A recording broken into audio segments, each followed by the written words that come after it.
thinking of ourselves as things. We think of, I am sitting in the chair, therefore, I am a thing, the chair is a thing. When we reach the realm of ego death, or ego dissolution, or whatever you're going to call it, there is no longer any perceived boundary between oneself and the chair. In this state, there are no things.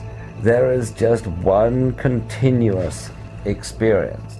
In some sense, all of experience is an illusion.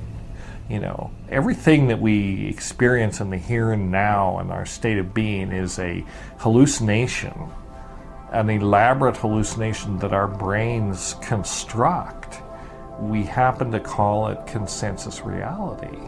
But it's still, physics tells us that, the picture of reality that we build so that we can navigate through the world and not step in front of buses and stuff like that and do all those, the world doesn't really look like this at all. The brain constructs a model of reality that more or less maps onto reality. It's good enough that we can survive.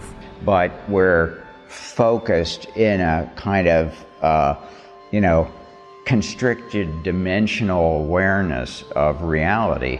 And, for safety reasons mostly, and we don't necessarily want to know that we are actual one consciousness with all beings and things at all times. So, nevertheless, those dimensions are all open to our being. We have a complete freedom of the continuum of being.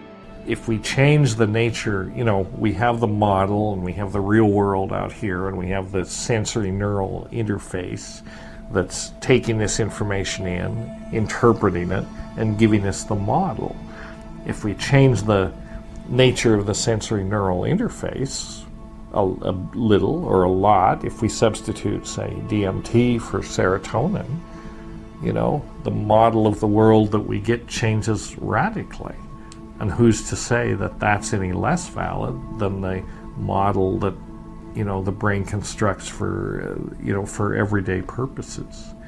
So this idea that, it's all illusion, it's all hallucination. That's what experience is, That's why, in some ways, I sometimes get a little impatient with people that say, well, a drug experience cannot possibly have any spiritual validity. Well, I'm here to tell you that all experience is a drug experience. We're all on drugs all the time, largely because we're made of drugs, and that's what drives us. Experience is sort of the what issues out of this biochemical process of, all these neurotransmitters and hormones moving around our brain. It's drugs.